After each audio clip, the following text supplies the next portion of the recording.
শান্তিনিকেতনের ছাতিমতলা, যেখানে রবীন্দ্রনাথের আদর্শে বিশ্বকে শান্তির বার্তা দেওয়া হয়, আজ সেই বোলপুরের বাতাসে বঞ্চনার দীর্ঘশ্বাস। গত কয়েক বছরে বীরভূমের দুর্দণ্ড প্রতাপ নেতা অনুব্রত মণ্ডল ওরফে কেষ্ট এবং এসএসসি নিয়োগ দুর্নীতির যোগসূত্রে এই অঞ্চল কলঙ্কিত হয়েছে। একদিকে খোলা আকাশের নিচে রোদ বৃষ্টির মাথায় নিয়ে যোগ্য প্রার্থীদের বছরের পর বছর ধর্ণা, অন্যদিকে প্রভাবশালী নেতাদের পরিবারের সদস্যদের সহজ নিয়োগ। এই বৈপরীত্য আজ বীরভূমের সবচেয়ে জ্বলন্ত সত্যি। পরিসংখ্যান বলছে বীরভূমের প্রভাবশালীদের আত্মীয় স্বজনের নাম উঠেছে দুর্নীতির তালিকায়। অনুব্রত মণ্ডলের কন্যা সুকন্যা মণ্ডলের প্রাথমিক শিক্ষিকা হিসেবে নিয়োগ নিয়ে উচ্চ আদালতের প্রশ্ন এই হিমশৈলের চূড়া মাত্র। অভিযোগ, তিনি কোনোদিন টেট পরীক্ষা না দিয়েই চাকরি পেয়েছেন, এমনকি স্কুলে না গিয়েও বেতন নিয়েছেন। হাজিরা খাতা বাড়িতে পাঠানো হতো। সিবিআই এবং ইডির তদন্তে উঠে এসেছে গরু পাচারের লভ্যাংশ কেবল ব্যাংকে জমেনি, তা প্রভাব খাটিয়ে সরকারি চাকরির বাজারেও ঢুকে পড়েছে। বোলপুরে শত শত মেধাবী যুবক যুবতী যারা হাড়ভাঙা খাটুনি দিয়ে পরীক্ষার প্রস্তুতি নিয়েছিলেন, আজ তাদের ভবিষ্যৎ অন্ধকার।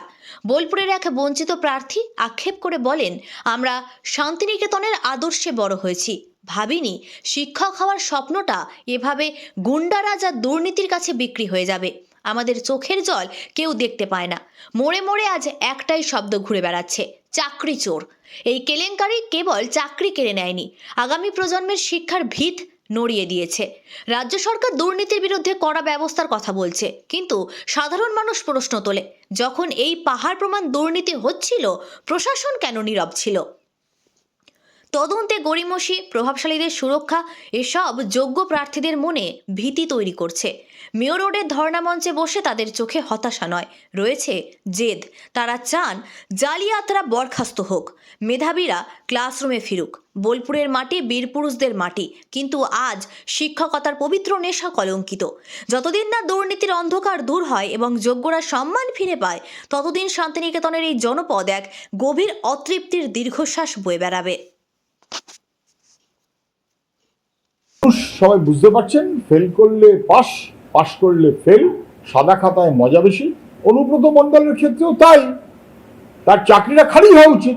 অনুব্রত মণ্ডলের মেয়ে, সে স্কুলে যাবে, এটা আপনারা আশা করেন কি করে বলুন তো? কেষ্ট কি আর করেছে? মুখ্যমন্ত্রী যার হয়ে গলা ফাটায়, সেই কত প্রভাবশালী নেতা তিনি। অনুব্রত মণ্ডলের কন্যা সুকন্যা মণ্ডল, তিনি প্রাথমিক শিক্ষক হিসাবে নিয়োগ পেয়েছেন, সেটা আইন বহির্ভূতভাবে, আইন ভঙ্গ করে।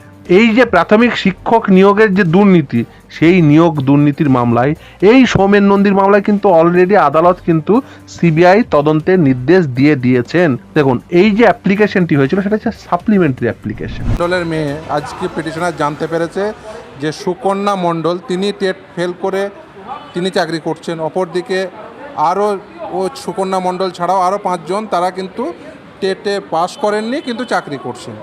শুধু তাই নয়, এই সুকন্যা মণ্ডল স্কুল পর্যন্ত করতেন না, এতদিন ধরে বেতন পাচ্ছেন।